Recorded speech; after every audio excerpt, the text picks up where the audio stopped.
আসসালামু আলাইকুম ওরহমতুল্লাহি ওবারাকাতু। প্রাঙ্ক ভিডিও বা প্রাঙ্ক ফোন কল বলতে কি বোঝায়? হঠাৎ করে এই বিষয়টি অনলাইন জগতে এত জনপ্রিয় হয়ে উঠল কিভাবে? বলা হয় ইসলামে কৌতুক বা হাস্যরস বৈধ। ইসলামের এই বৈধতার আলোকে প্রাঙ্ক ভিডিও করা অথবা প্রাঙ্ক ফোন কল করা বৈধ হবে কি? রাসূলুল্লাহ সাল্লাল্লাহু আলাইহি সাল্লামের জীবদ্দশা থেকে কৌতুক এবং হাস্যরসের যেই সমস্ত উদাহরণ পাওয়া যায়, সেই উদাহরণের আলোকে একজন মুসলমানের জন্য প্রাঙ্ক ভিডিও করা অথবা প্রাঙ্ক ফোন কল করা বৈধ হবে কি? সুপ্রিয় দর্শক, আপনারা দেখছেন ইসলাম প্রতিদিনের বিশেষ আয়োজন কি বলে ইসলাম। আপনাদের সঙ্গে আছি আমি মিরাজ রহমান। আমরা এই অনুষ্ঠানের প্রতিটি ভিডিওতে সমকালীন বিভিন্ন বিষয় নিয়ে ইসলামের দৃষ্টিভঙ্গি তুলে ধরার চেষ্টা করি।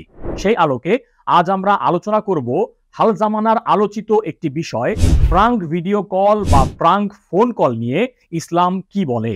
চলুন তাহলে আমরা মূল ভিডিওতে প্রবেশ করি।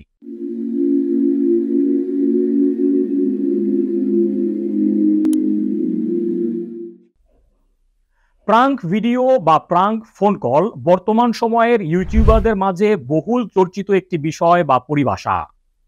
পৃথিবীর বিভিন্ন দেশের ইউটিউবারদের মতো বাংলাদেশের ইউটিউবারদের মাঝেও এই বিষয়টি মহামারী আকারে ছড়িয়ে পড়েছে। কারণ প্রাঙ্ক ভিডিও কল বা প্রাঙ্ক ফোন কল মানেই মিলিয়ন মিলিয়ন ভিউ, আর ইউটিউবারদের মিলিয়ন মিলিয়ন ভিউ মানে কারি কারি টাকা। ইংরেজি প্রাঙ্ক মানে কৌতুক হলেও এটি এখন নিছক কৌতুকের স্তর বা পর্যায় ছাড়িয়ে ধোঁকা দেওয়া এবং অন্যকে বোকা বানানোর মহা উৎসবে রূপ নিয়েছে।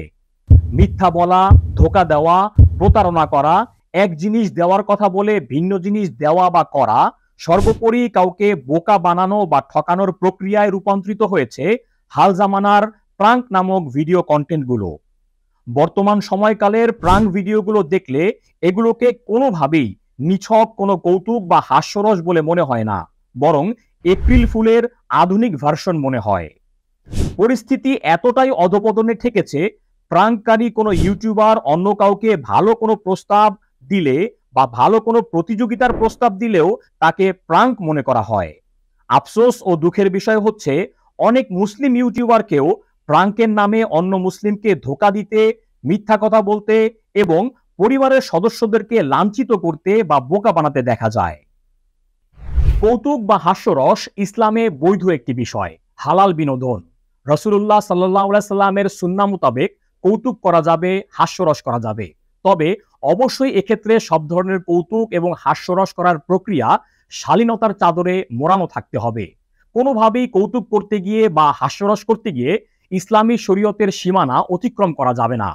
রাসূলুল্লাহ সাল্লাল্লাহু আলাইহি সাল্লাম নিজে কৌতুক করেছেন, হাস্যরসমূলক আলোচনায় লিপ্ত হয়েছেন, এমনকি সাহাবীরাও তার সঙ্গে প্রজ্ঞাপূর্ণ কৌতুক করেছেন। কিন্তু রাসূলুল্লাহ সাল্লাল্লাহু আলাইহি সাল্লাম এবং সাহাবীদের কোনো কৌতুকই প্রজ্ঞাহীন ছিল না। তাদের কৌতুকের মাঝে মিথ্যা, ধোঁকাবাজি, প্রতারণার কোনো লেশ মাত্র ছিল না। চলুন আমরা রাসূলুল্লাহ সাল্লাল্লাহু আলাইহি সাল্লামের জীবদ্দশা থেকে কিছু কৌতুক বা হাস্যরসের উদাহরণ জেনে নেই। ১. হযরত আনাস রাদিয়াল্লাহু তাআলা আনহু থেকে বর্ণিত, আন্না রজুলান আতান নবিয়্যা সাল্লাল্লাহু আলাইহি ওয়াসাল্লাম ফাকালা ইয়া রাসূলাল্লাহ ইহমিলনি। ক্বালা নবিয়্যু সাল্লাল্লাহু আলাইহি ওয়াসাল্লাম ইন্নী হামিলুকা আলা ওয়ালাদিন নাকাতিন। ক্বালা ওয়ামা আসনাউ বিওয়ালাদিন নাকাতিন। ফাকালা নবিয়্যু সাল্লাল্লাহু আলাইহি ওয়াসাল্লাম ওয়া হাল তালিদুল ইবিলা ইল্লান নুকুক। একদিন এক ব্যক্তি রাসূলুল্লাহ সাল্লাল্লাহু আলাইহি ওয়াসাল্লামের কাছে এসে একটি সাওয়ারি উট চাইলেন। রাসূলুল্লাহ সাল্লাল্লাহু আলাইহি ওয়াসাল্লাম তখন তাকে বললেন, আমি তোমাকে একটি উটনীর বাচ্চা দেব। লোকটি একথা শুনে বলল, হে আল্লাহর রাসূল, বাচ্চা উট নিয়ে আমি কি করব? রাসূলুল্লাহ সাল্লাল্লাহু আলাইহি ওয়াসাল্লাম তখন বললেন, সব উট কি উটনীর বাচ্চা নয়? অর্থাৎ সব উটই তো তার মায়ের বাচ্চা। আবু দাউদ হাদিস নং 5000, তিরমিজি হাদিস নং 1991। ২. হযরত আনাস রাদিয়াল্লাহু তাআলা আনহু থেকে আরো বর্ণিত, আতাত আজুজুন মিনাল আনসারি ইলান নবিয়্যি সাল্লাল্লাহু আলাইহি ওয়াসাল্লাম ফাকালাত ইয়া রাসূলাল্লাহ উদউ লি বিল মাগফিরাতি। ফাকালা লাহা আম আলিমতি আন্নাল জান্নাতা লা ইয়াদখুলুহাল আজাইজু ওয়া ফি রিওয়ায়াতিন আল আজুজু ওয়া ফি রিওয়ায়াতিন লা তাদখুলুল জান্নাতা আজুজুন। ফাবাকাত ওয়া ফি রিওয়ায়াতিন ফাসারাখাত। ফাতাবাসসামা রাসূলুল্লাহ সাল্লাল্লাহু আলাইহি ওয়াসাল্লাম ওয়া ক্বালা লাহা লাস্তি ইয়াউমাইযিন বিআজুজিন। একবার এক আনসারী বৃদ্ধা রাসূলুল্লাহ সাল্লাল্লাহু আলাইহি সাল্লামের কাছে এসে বললেন, হে আল্লাহর রাসূল, আপনি আমার মাগফিরাতের জন্য দোয়া করে দিন যাতে আল্লাহ আমাকে জান্নাতে প্রবেশ করান। রাসূলুল্লাহ সাল্লাল্লাহু আলাইহি সাল্লাম কৌতুক করে বললেন, তুমি কি জানো না কোনো বৃদ্ধ বা বৃদ্ধা জান্নাতে প্রবেশ করবে না? এ কথা শুনে বৃদ্ধা কাঁদতে কাঁদতে প্রস্থান করলো। রাসূলুল্লাহ সাল্লাল্লাহু আলাইহি সাল্লাম তখন সাহাবাদেরকে বললেন, তাকে বলে দাও বৃদ্ধা অবস্থায় কেউ জান্নাতে প্রবেশ করবে না, অর্থাৎ সবাই যখন জান্নাতে প্রবেশ করবে তখন তারা যুবক বা যুবতী হয়ে প্রবেশ করবে। মিশকাত হাদিস নং 4888। সুপ্রিয় দর্শক, এতক্ষণ আমরা রাসূলুল্লাহ সাল্লাল্লাহু আলাইহি সাল্লামের জীবদ্দশা থেকে দুই একটি কৌতুক এবং হাস্যরসের উদাহরণ জানলাম। এবার চলুন আমরা জেনে আসি বা জানার চেষ্টা করি সাহাবা আজমাইনরা কিভাবে রাসূলুল্লাহ সাল্লাল্লাহু আলাইহি সাল্লামের সাথে প্রজ্ঞাপূর্ণ কৌতুক করতেন। একবার রাসূলুল্লাহ সাল্লাল্লাহু আলাইহি সাল্লাম একটি ছোট আকৃতির তাঁবুর মাঝে অবস্থান করছিলেন। তখন আউফ ইবনে মালিক রাদিয়াল্লাহু তাআলা আনহু এসে রাসূলুল্লাহ সাল্লাল্লাহু আলাইহি সাল্লামের কাছে সাক্ষাতের অনুমতি চাইলেন। রাসূলুল্লাহ সাল্লাল্লাহু আলাইহি সাল্লাম তাকে বললেন, তুমি তাঁবুর মধ্যে প্রবেশ করো। তখন সেই সাহাবী রাসূলুল্লাহ সাল্লাল্লাহু আলাইহি সাল্লামের সাথে কৌতুক করে বললেন, ইয়া রাসূলুল্লাহ, আমি কি এই তাঁবুর মাঝে আমার পুরো শরীর নিয়ে প্রবেশ করব নাকি আংশিক শরীর নিয়ে প্রবেশ করব? রাসূলুল্লাহ সাল্লাল্লাহু আলাইহি সাল্লাম তার কৌতুক বুঝতে পেরে উত্তরে বললেন, তুমি তোমার পুরো শরীর নিয়েই প্রবেশ করো। কৌতুক বা হাস্যরস ইসলামের বৈধ বিষয়। মনের প্রশান্তি বা শরীরের উৎফুল্লর জন্য কৌতুক করা যাবে, হাস্যরস করা যাবে। রাসূলুল্লাহ সাল্লাল্লাহু আলাইহি সাল্লামের সুন্নত মেনেও কৌতুক করা যাবে, কিন্তু এই সমস্ত কৌতুক করা বা হাস্যরসে লিপ্ত হওয়া অথবা প্রাঙ্ক করার ক্ষেত্রে মোট 5টি শর্ত খেয়াল রাখতে হবে। চলুন আমরা সেই 5টি শর্ত জেনে আসি কি কি।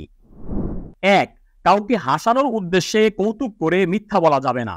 রাসূলুল্লাহ সাল্লাল্লাহু আলাইহি সাল্লাম বলেছেন, সর্বনাশ ওই ব্যক্তির জন্য যে লোককে হাসানোর উদ্দেশ্যে মিথ্যা বলে, তার জন্য সর্বনাশ, তার জন্য সর্বনাশ।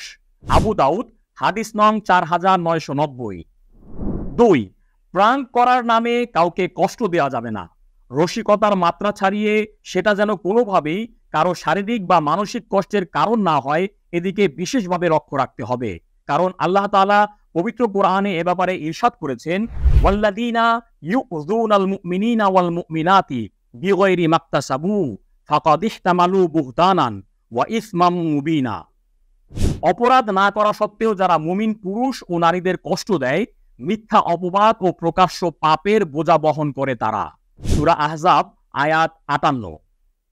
রাসূলুল্লাহ সাল্লাল্লাহু আলাইহি সাল্লাম বলেছেন, ওই ব্যক্তি প্রকৃত মুসলমান যার হাত ও মুখ থেকে অন্য মুসলমান নিরাপদ থাকে, মানে তার থেকে কেউ কষ্ট পায় না। বুখারী হাদিস নং 10, মুসনাদে আহমদ হাদিস নং 6515। 3. কৌতুকের ছলে কাউকে নিয়ে উপহাস করা যাবে না, কারণ কোনো মানুষই স্বয়ংসম্পূর্ণ নয়। সবারই কোনো না কোনো দিক দিয়ে দুর্বলতা রয়েছে, ত্রুটি থাকতেই পারে। তাই প্রাঙ্কের নামে কোনো মানুষকে নিয়ে উপহাস করা যাবে না। আল্লাহ তাআলা পবিত্র কোরআনে এ ব্যাপারে ইরশাদ করেছেন, ইয়া আইয়ুহাল্লাযীনা আমানু লা ইয়াসখার কওমুম মিন কওমিন আসা আইয়াকুনু খায়রাম মিনহুম ওয়ালা নিসাউম মিন নিসাইন আসা আইয়াকুন্না খায়রাম মিনহুন্না। হে বিশ্বাসীগণ, কোন সম্প্রদায় যেন অন্য কোন সম্প্রদায়কে উপহাস না করে, হতে পারে তারা তাদের চাইতে উত্তম। আর কোন নারীরা যেন অন্য নারীদের উপহাস না করে, হতে পারে তারা তাদের চাইতে উত্তম। সূরা হুজরাত আয়াত 11। 4. প্রাঙ্কের নামে কোনো প্রকার প্রতারণা করা যাবে না বা কাউকে ধোঁকা দেওয়া যাবে না।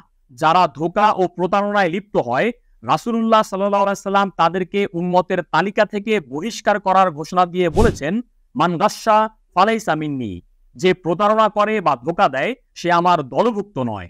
মুসলিম হাদিস নং 102। 5. প্রাণ করতে গিয়ে কাউকে তুচ্ছ জ্ঞান করা যাবে না, কারো মানহানি ঘটানো যাবে না। রাসূলুল্লাহ সাল্লাল্লাহু আলাইহি সাল্লাম বলেছেন, ইন্না মিন আরবির রিবা আল ইস্তিতালাতু ফি আরজিল মুসলিমি বিগাইরি হাক্কিন।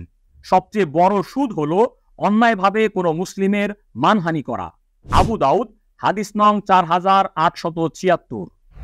আবু হুরায়রা রাদিয়াল্লাহু তাআলা আনহু থেকে বর্ণিত, তিনি বলেন, রাসূলুল্লাহ সাল্লাল্লাহু আলাইহি সাল্লামের কাছে একবার এক সাহাবী জিজ্ঞাসা করলেন, ইয়া রাসূলুল্লাহ, আপনি তো আমাদের সাথে মজা করেন, আমাদের সাথে কৌতুক করেন, অথবা আমাদের সাথে হাস্যরসে লিপ্ত হন, তার উত্তরে রাসূলুল্লাহ সাল্লাল্লাহু আলাইহি সাল্লাম বলেছেন, এই কৌতুকপূর্ণ কথাবার্তায় আমি সত্য বই মিথ্যা কথা বলি না। সুতরাং সুপ্রিয় দর্শক, কৌতুক করা যাবে, হাস্যরসে লিপ্ত হওয়া যাবে, চাইলে রাসূলুল্লাহ সাল্লাল্লাহু আলাইহি সাল্লামের সুন্নাহ মেনে বিভিন্ন ধরনের কৌতুক করা যাবে, কিন্তু কোনোভাবেই এই কৌতুক বা প্রাঙ্ক ভিডিও কলগুলি বা প্রাঙ্ক ফোন কলগুলি যেন ইসলামের শরীয়তের বিধান বা সীমানা অতিক্রম না করে, কোনো মানুষের কষ্টের কারণ না হয়, কোনো মানুষের অপমান বা মানহানির কারণ না হয়। আমরা যেন প্রাঙ্ক ভিডিও কলের নামে আমাদের পরিবারের সদস্য সহ কোনো মানুষকে লজ্জায় না ফেলি। আল্লাহ আমাদের সবাইকে এই কথার উপরে আমল করার তৌফিক দান করুন। আমিন। আসসালামু আলাইকুম ওয়া রাহমাতুল্লাহি ওয়া বারাকাতুহু।